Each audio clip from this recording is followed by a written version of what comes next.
안녕하세요. 고민아침마입니다. 오늘은 전세 보증금 반환 대출에 관련된 이야기를 해볼 건데, 특히나 다주택자이신 분들, 이분들은 만약 세입자 만기가 돼버리면 보증금 내주기가 굉장히 좀 어려운 부분들이 많죠. 왜냐하면 많아봐야 1억밖에 안 나오니까.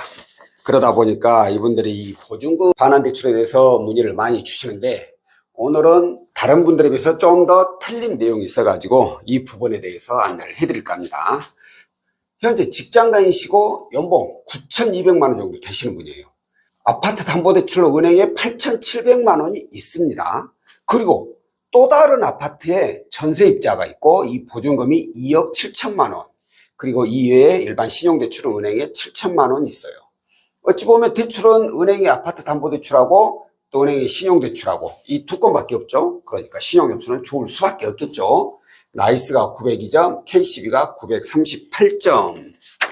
이분이 문의 주신 게 바로 이 전세예요. 이분이 전세 만기가 7월 3일이라고 합니다. 그래서 이 집을 아예 그냥 팔려고 매매로 내놨는데 지금 몇 개월째 소식도 없대요.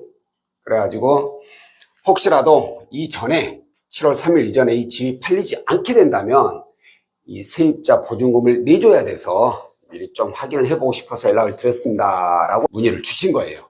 이런 문의가 많아요. 아까도 말씀드렸듯이 많아요. 그러면 저희가 이런 분들의 경우에는 어떻게 해서 전세 보증금 담보대출이 나가느냐, 바로 사업자죠. 사업자금 용도로 해가지고 나가는 경우가 많죠. 근데 직장인들은 사업자가 없잖아요. 그래서 사업자를 내서 사업자금 용도로 해가지고 보증을 내주는 그런 경우가 많은데, 그런데 문제가 이분은 사업자를 낼 수가 없어요. 왜 없냐? 회사 규정상 사업자를 내면 안 되는 경우가 있습니다. 특히나 공무원들, 공기업 이런 것은 직원들 사업자를 내면 안 되게 되잖아요. 마찬가지로 이분 역시도 회사 규정상 사업자를 내면 안 되는 상황이었어요. 그럼 사업자를 못 내면 사업자 용도로 대출 못 나가는데? 그런데 확인을 해보니까 좀 다행인 부분이 있었어요. 어떤 부분이었냐?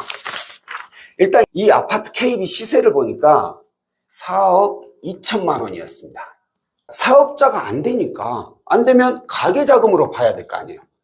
현재 이분이 소유하고 있는 아파트들이 지방이다 보니까 다주택자여도 LTV 60%까지는 이용이 가능합니다. 그래서 60%를 확인해 보니까 2억 5,200만 원까지는 가계자금으로 이용이 가능하다라고 나온 거예요. 그런데 전세는 2억 7천, 2억 5,200, 약 1,800 정도 부족하잖아요. 이분께서는 1,800만 원 정도는 본인이 맞출 수 있다라고 이렇게 얘기를 하셔가지고 일단 조회를 하고 그리고 서류를 다 체크를 했습니다. 왜? 대출 받을 날짜는 지금이 아니라 7월 3일이잖아요. 그러니까 만약에 7월 3일 이전에 집이 팔려버린다면야 이 대출은 이용할 필요도 없지만, 혹시라도 집이 안 팔린다면은 어쩔 수 없이 이제 보증금을 내줘야 되니까 7월 3일 날 만약 집이 안 팔리면은 대출을 일으키기로 하고, 일단 조회랑 서류, 왜? DSR 다 따져야 되니까. 그래가지고 가능한지 확인을 해야 될 거 아니에요. 그래서 조회를 해보고 서류를 다 따져보니까 그나마 다행히 가능하다라고 나와서 이분은 가능 통보를 받고 이제 이 7월 3일 가까이 가서 3일 날까지는 아니고 한 10일 정도 전에 서류를 작성을 해가지고 7월 3일 날 대출을 일으키기로 한 내용입니다. 오늘 제가 안내해 드리고 싶은 내용이, 다주택자이신 분들은 전세 보증금 반환 대출을 이용하기가 사실상 쉽지가 않아요.